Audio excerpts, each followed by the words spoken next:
game wasn't won by the man who made that touchdown. It was won by a team, and every man on the team had a share in winning it. We're playing another kind of a game now, only this one isn't for fun. It's for keeps.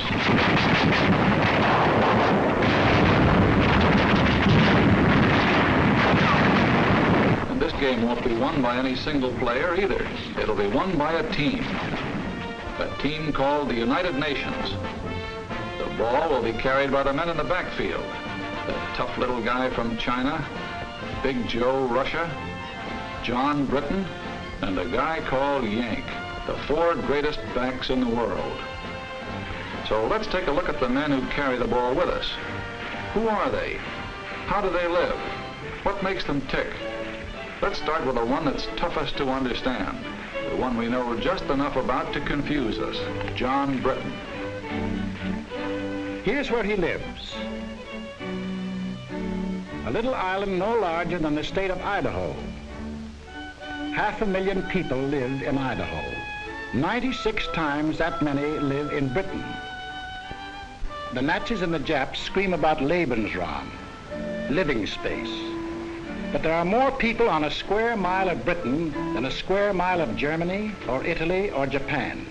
More congestion than practically any place on earth except the New York subway or a sardine can. And that's a clue that explains a lot about John Britain.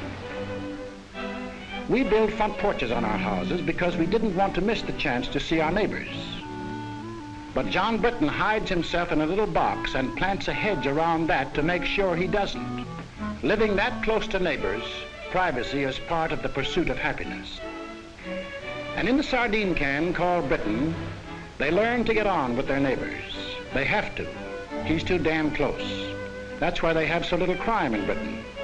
Believe it or not, even in wartime, the British cop does not carry a gun, nor does the professional crook.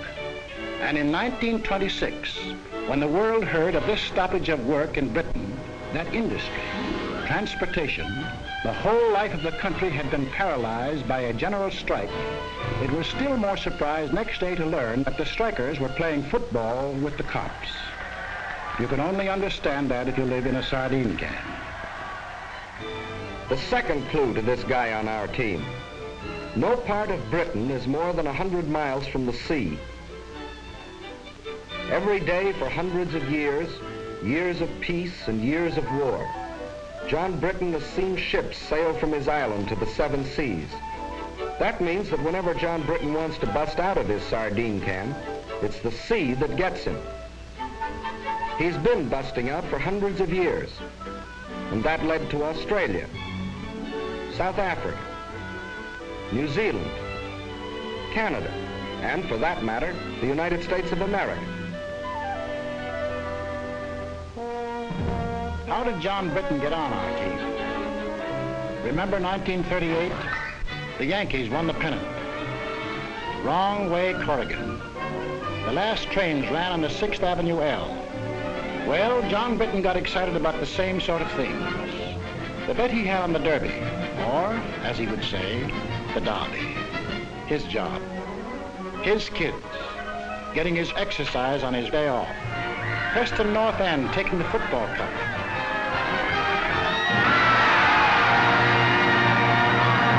Only 300 miles away, people were cheering another kind of event.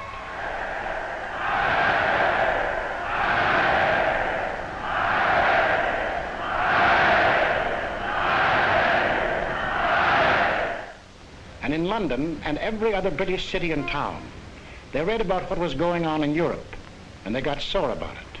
But they were also pretty well determined to keep it none of their business. Then, this looked bad. The Czechs had a mutual assistance pact with France, and France had one with Britain. This might mean war, even though everyone was anxious to avoid it. They'd been through one war, perhaps been wounded. Hundreds of thousands of their brothers and friends had been killed. There was nothing beautiful to them about war, and they had no desire for another. In a last desperate effort to preserve peace, the Prime Minister today flew to Munich. All was well. Britain, France, Italy, and Germany were signing a pact at Munich, a pact in which the Germans agreed they had no further territorial claims to make. It was to be peace in our time. But it turned out to be a strange sort of peace. Hitler's first move was to break the pact he had signed. Wishful thinking was ended. Now they knew something had to be done about Germany. They approved the Conscription Act, the first peacetime conscription in British history, just as the Selective Service Act was the first in American history.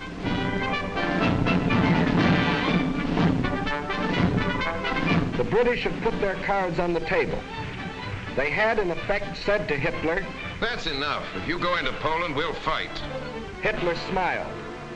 Like other would-be conquerors of Britain, Philip of Spain, Napoleon, Kaiser Wilhelm, he thought he understood the British. He didn't. The sleeping lion began to wake up. He was a pretty drowsy lion for the first 6 months of the war. He snapped and growled.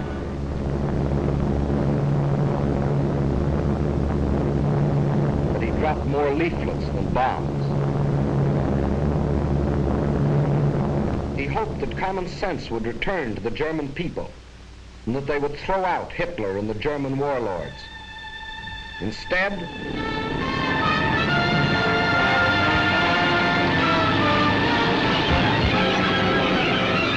at dawn this morning, the German armies, without warning, invaded the neutral countries of Luxembourg, Holland, and Belgium. The King of the Belgians today surrendered his armies of more than 500,000 men. Marshal Pétain, as French chief of state, has asked for an armistice. The issue in France is ended.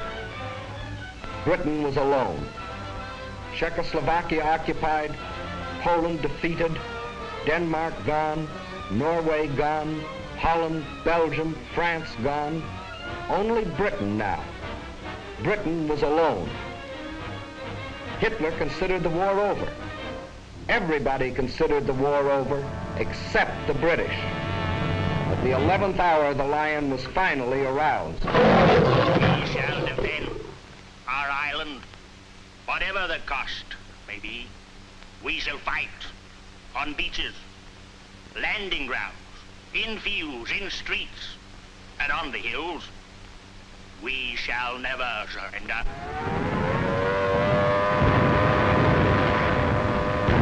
For a year, they took everything that the Nazis could throw at them. For one solid year, from June 1940 to June of 1941, they were the only major power fighting the greatest war machine in the world.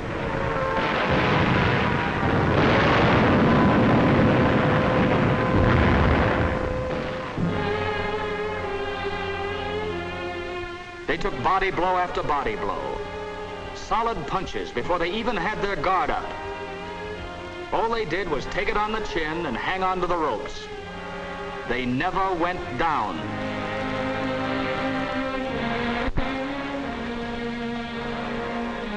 And while they buried their dead, they prepared grimly and defiantly for the day when they could strike back. There were no victories to cheer them on, just defeat after defeat. Some heroic, like the beaches of Dunkirk, or like the hills of Greece, where British soldiers landed to keep their pledge of honor to the Greek people. Landed knowing they were facing overwhelming odds. But some less glorious. Hong Kong and Singapore and Burma. But through all these long months, the British people were thinking and planning and working only for the day when they themselves could take the offensive. And that day came.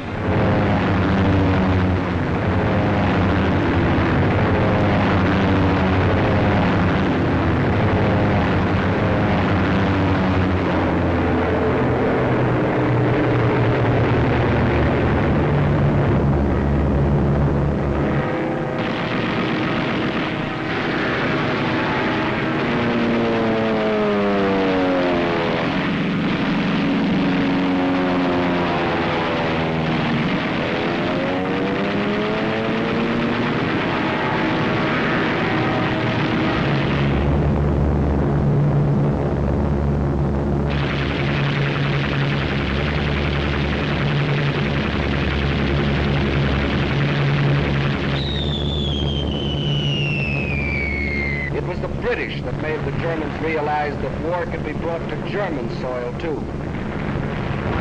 Day after day, night after night.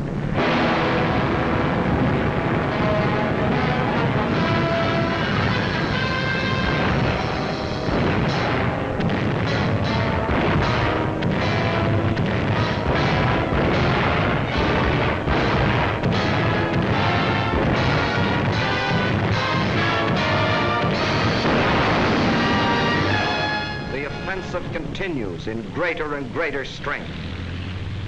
That's in the air. And on the ground, 1,500 miles away in North Africa.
$1,700 miles in 122 days.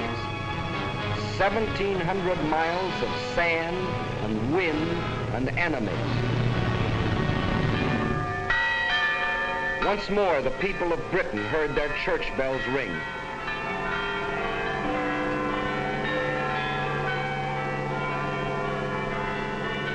More than 3 years earlier, they had been warned that this would be the signal of invasion. But long since the nightmare of the threat of invasion had passed. Now the bells rang out a song of thanksgiving, a song of victory.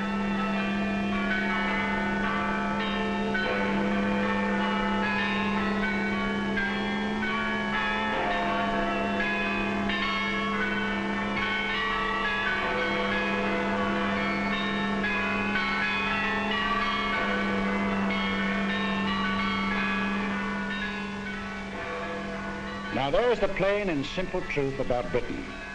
But the fellow that calls the signals on the Axis team knows his only chance of winning is to split our team up. So his team plays a game at which they've had a lot of practice. A game which has conquered half a dozen countries for them. A game called Divide and Conquer. Men like these tell the British we aren't taking the war seriously. They tell the Russians we are letting them down. They tell the British the Russians will sell them out.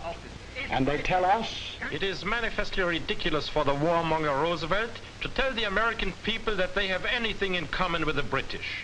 On the contrary, they are different in every respect. Well, there are differences, that's true. For instance, we drive on the right side of the road. But in Britain, we go for baseball.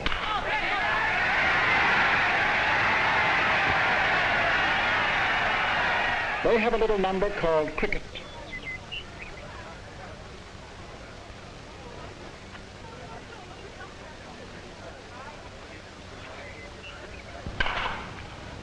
Very well played, sir. And anyone who ever drank coffee over there knows why there'll always be an England. Is your coffee all right, sir?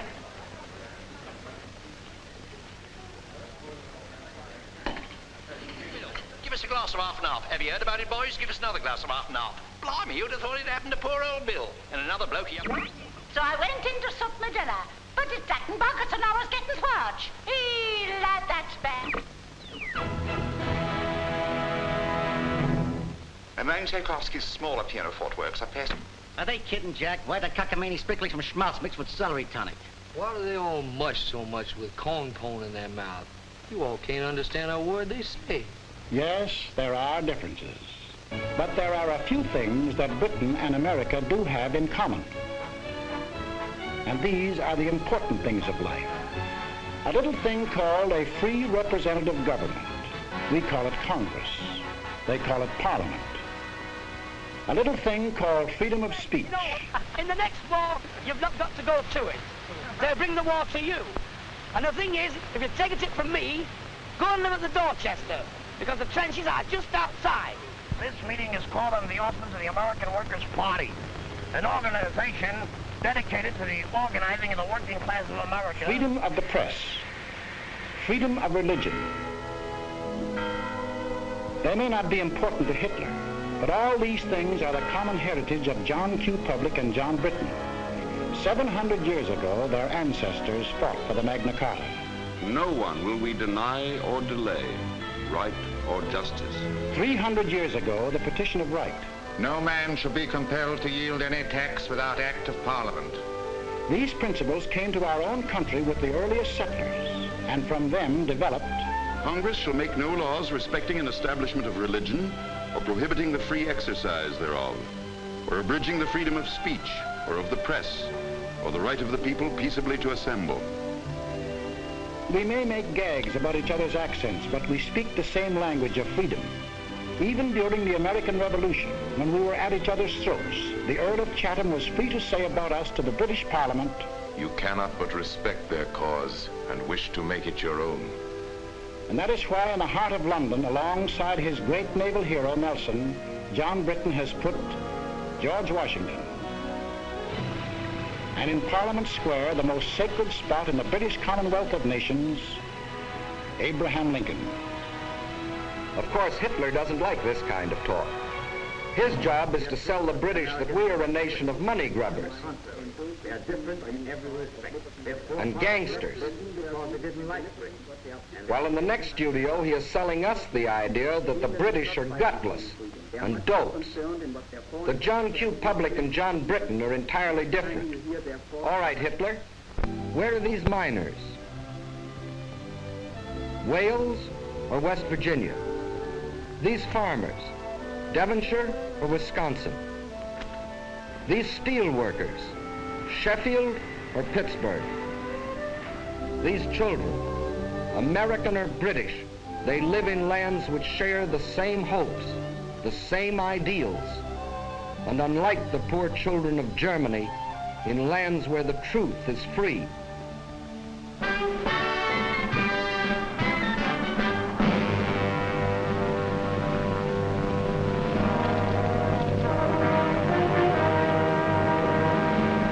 But let's not kid ourselves.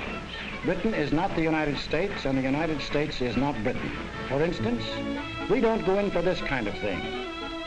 They do. But there's no mystery about that. Remember our grandmother's house? It was old-fashioned, out of date, patched and altered to suit each new generation, and filled with family relics even grandmother couldn't explain. Well, John Britton has been living in his house for a long time. And that's why to us, who live in a modern house that we built ourselves to suit ourselves, John Britton seems slow-moving and cluttered up with ancient traditions.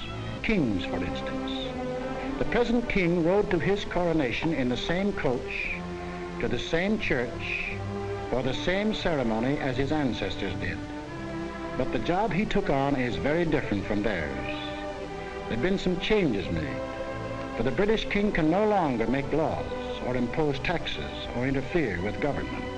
He and his family work as hard as any other citizen, doing the job that the people expect of them.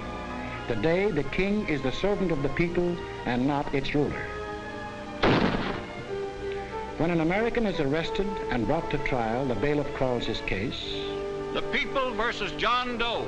But if such a case were called in Britain, it would be the King versus John Doe. It means the same thing. Today, the British King is the symbol of the people. The British are great fans of the fellow in Buckingham Palace, but when they sing God Save the King, they're not worrying about his health. They mean God bless the British people. And the dukes and the earls? But in 1911, the people took away the last remaining power of the lords to block the action of the people's representatives. Dukes and earls don't run the country anymore. Today, there are only two people who do that. John Britton and his wife. They go to the polls, just as Mr. and Mrs. John Q. Public do here, and elect their representatives to the House of Commons. And there they fix the taxes and make the laws. And if John wanted to get rid of the lords, his representatives in Commons can at any time vote them out of existence. But John doesn't want to get rid of them. So he confuses us by keeping dukes and lords in a country where unions have long been accepted as an essential part of the democratic system, where the Labour Party, controlled by the unions, is one of the two great political parties, where longshoremen and railroad engineers have been ministers of the Crown, and where for 30 years he has had a system of social security even more extensive than our own. So when you read about Lord Louis Mountbatten or Lord Beaverbrook, former head of aircraft production, don't think they got their jobs because of their titles. They got them because they were the best men for the jobs. Just as Ernest Bevan, formerly a Labour leader and now member of the War Cabinet, Herbert Morrison, who started life as an errand boy and is now Minister of Home Security, got their important jobs because they were the best men for them. With the things on the surface, the unimportant things, their John Britton and our John Q. Public differ. But the important part of their lives, they run the same way, the democratic way, the free way. But this gentleman never bothered about the truth. And when John Britton started carrying the war to Germany, he tried a new line. The warmonger Churchill only wages this war against the German people to save the British Empire. All right, let's take a look at that one. Here's the British Empire. And here's where the Germans were headed when Britain declared war. Does that look like trying to save the empire? Tackling Germany when it was headed into Poland and toward Russia? The one direction in which there were no British possessions? After Poland fell, Hitler hinted at peace with the British. This was the perfect chance to save the empire. But it wasn't saving the empire that the British were thinking about.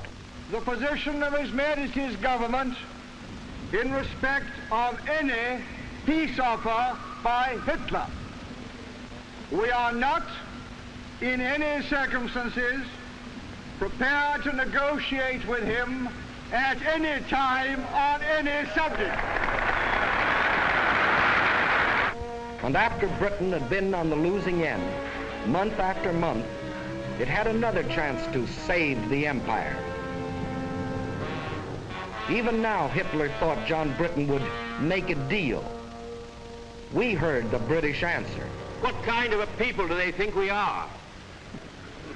Is it possible they do not realize that we shall never cease to persevere against them until they have been taught a lesson which they and the world will never forget?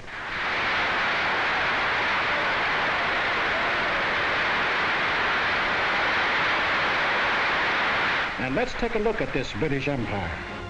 The freedom we fought for in 1776, Britain has since freely given to Canada, Australia, New Zealand, South Africa. These are independent nations with their own parliaments, their own laws, even their own money systems, their own tariffs, which often work to Britain's disadvantage, their own armies and navies. Britain couldn't even take them into war if she wanted to. That's a problem they settle for themselves. Each one of the British Commonwealth of Nations declared war on Germany of its own free will. Of course, no one ever talks about the British Empire today without mentioning India. And men of goodwill in Britain, as well as other countries, have been outspoken in their demands for Indian freedom. For no man who believes in democracy can support foreign rule of any people. But there are things that many of us do not know about India. For instance, that India pays no taxes to Britain, either directly or indirectly. That the Indians fix their own tariff laws, frequently to Britain's disadvantage. That of the Viceroy's Executive Council, 11 of the 15 members are Indians. And in the courts, 10 of every 11 judges. Furthermore, that no Indian is ever conscripted for service in the Army and Navy. It was voluntary enlistment that raised the Indian Army from 170,000 at the outbreak of war to 1.25 million today. And on the subject of India, listen to the words of Field Marshal Jan Christian Smuts. He fought against the British 40 years ago, was defeated in his fight, and still became the leader of one of the British Commonwealths of Nations, Prime Minister of South Africa. India, if she will, can be free in the same way and by the same means as Canada, Australia, and New Zealand are today free sovereign states. Their peoples worked out a constitution for themselves. The same course is open to India if the peoples of India will agree about the terms of a free constitution. Freedom isn't a thing that can be imposed from without. It can only be created from within. The Indians have a responsibility to reconcile the differences that exist in the vast Indian population, with its 100 different languages, its dozens of different religions. And on March the 11th, 1942, the British government placed itself on record and promised full self-government to India if India will work out a constitution that will satisfy its people after the war is over. But during this war, military leaders agree Allied troops are needed in India as an effective bloc by the democratic world to keep the Nazis and Japs from uniting. Further, India provides the bases for United Nations bombers to get at the Japs in Burma. In other parts of the empire, too, democracy stands on guard. If it wasn't for the British at Gibraltar, Malta, Cyprus, Suez, Alexandria, and they're hanging on to them regardless of the cost, and their drive across Libya to Tripoli, there would have been no American landing in North Africa.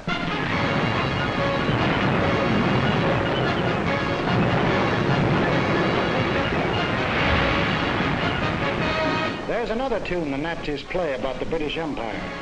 The British are sitting back, letting others fight the war for them. Ooh, we know that tune very well. Britain will fight to the last Australian or Canadian or New Zealander. The truth that thousands of Canadians and Australians and New Zealanders have gallantly fought and gallantly died in Crete, in Greece, in Libya. But there's something the Nazi mouthpiece leaves out, something pretty important. Out of every 10 inhabitants of the British Empire, 1 comes from Britain.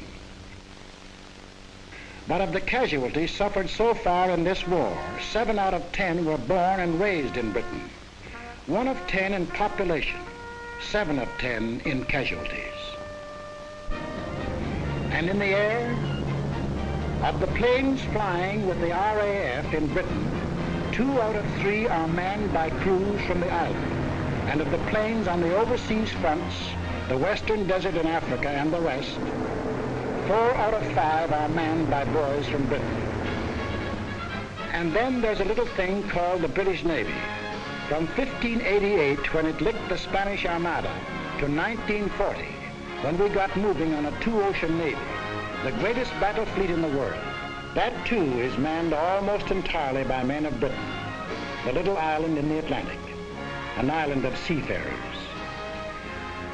And the British Merchant Navy, still the greatest merchant navy in the world, in spite of all that Hitler can do. Men from every British town and village in the stokeholds of 10,000 ships, on ice-coated decks, in grimy engine rooms, men who have been torpedoed twice, 3 times.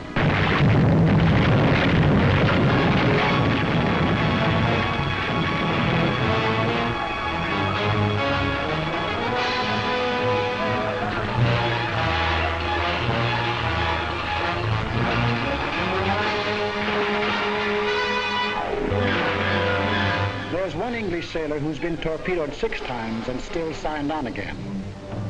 But we never hear about these things because of a curious character whose ways will never be completely understandable to an American. John Britton himself. He has an idea he shouldn't talk about himself and what he does. He calls it bad form. We call it damn silly. He'd say of a Spitfire, "Oh, she's not bad, little kite." But this man, the boss of the German Air Force, can tell us that the Spitfire has been the most deadly fighter in the world. And we certainly need an interpreter when this happens. Hello, Bob. Had a good trip? Oh, all right. All right. Except that he spent 2 days in the icy waters of the North Atlantic after being torpedoed on the way to Murmansk. See this man? His name is Whitten Brown. And this man, believe it or not, is the first man who flew the Atlantic non-stop. In 1919, 8 years before anyone else, he and John Alcock flew non-stop from Newfoundland to Ireland. But as usual, the British let it go at that, and Whitten Brown went back into obscurity. There's nothing wrong with John Britton that a correspondence course in showmanship wouldn't cure. For a moment, imagine that you're not American, but British. You'd still be in uniform. For in Britain, every man between the age of 18 and 41, unless he cannot be replaced at a vital workbench, is already in uniform. Your old man, too. He's had to quit gassing about the last war, for they're now starting to draft men up to 51. Dependents or no dependents. If you've got yourself into this mess, your draft board will say, "Frightfully sorry, old chap, but you're in the Army anyway." And your kid sister, if she isn't a sailor, or in the Air Force, or the Land Army, or a ferry pilot, or in the fire brigade, she's probably in the Army, for they've drafted unmarried women up to 30. And even if she's married, every woman up to 41 can be drafted to work in war plants.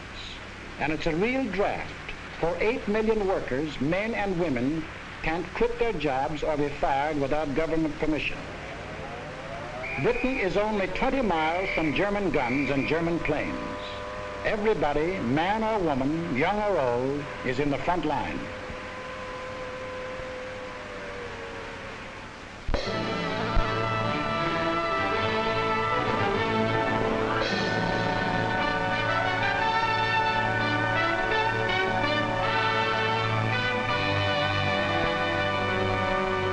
Maybe this isn't your idea of Britain.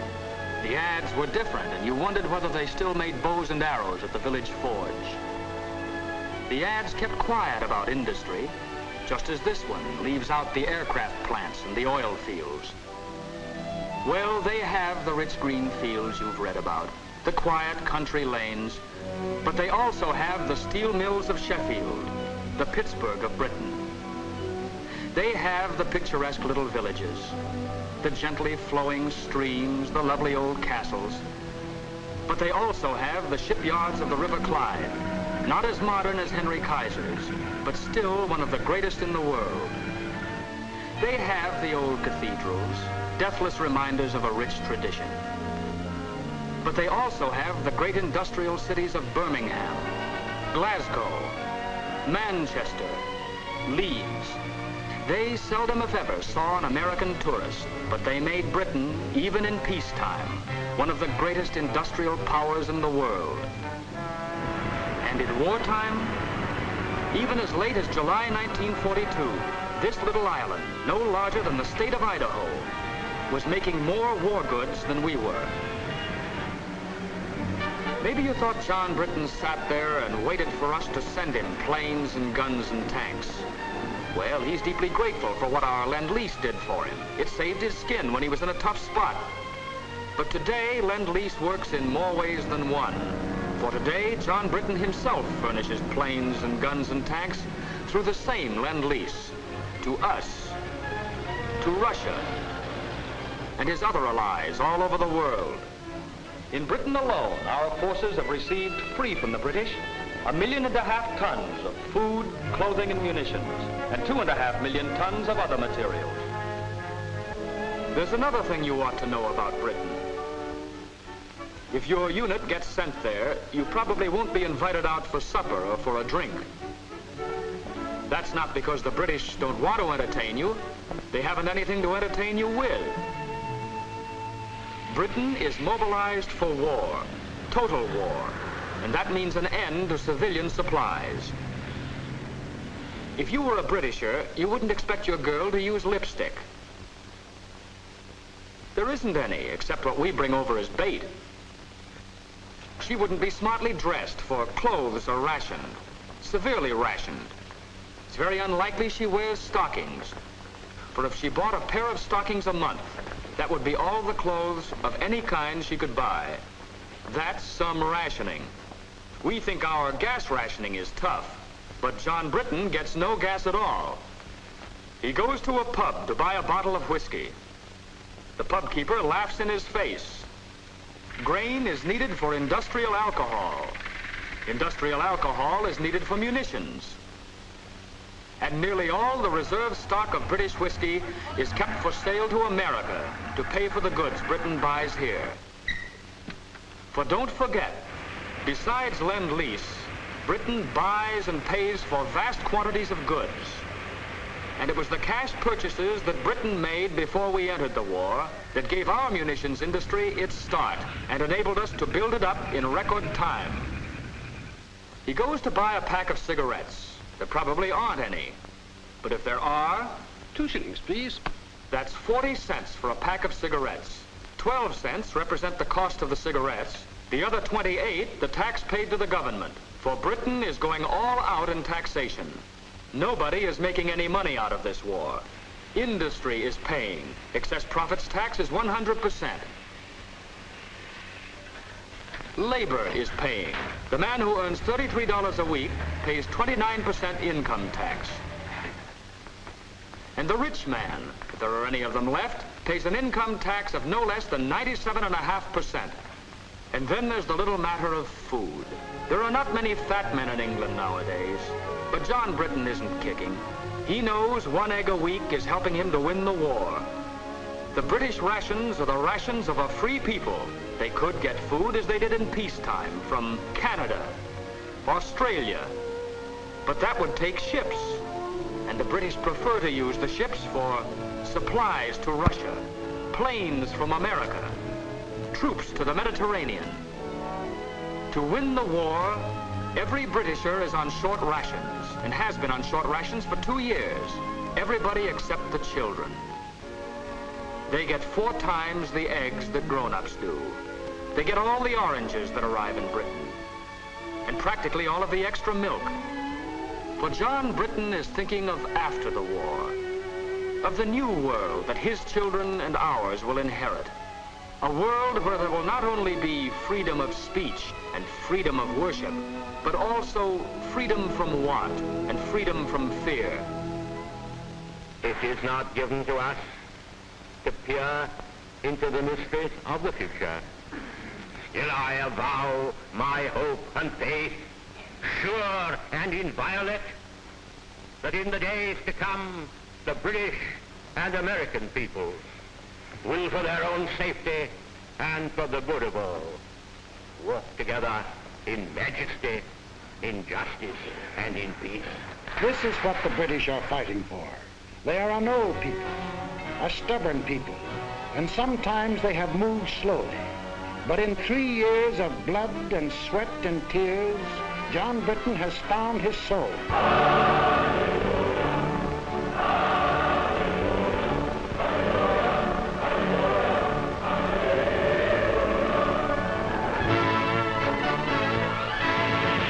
Now he is tough. Now he is determined, and now he knows where he is marching, to victory and to a new world. He's a good man to have on our team.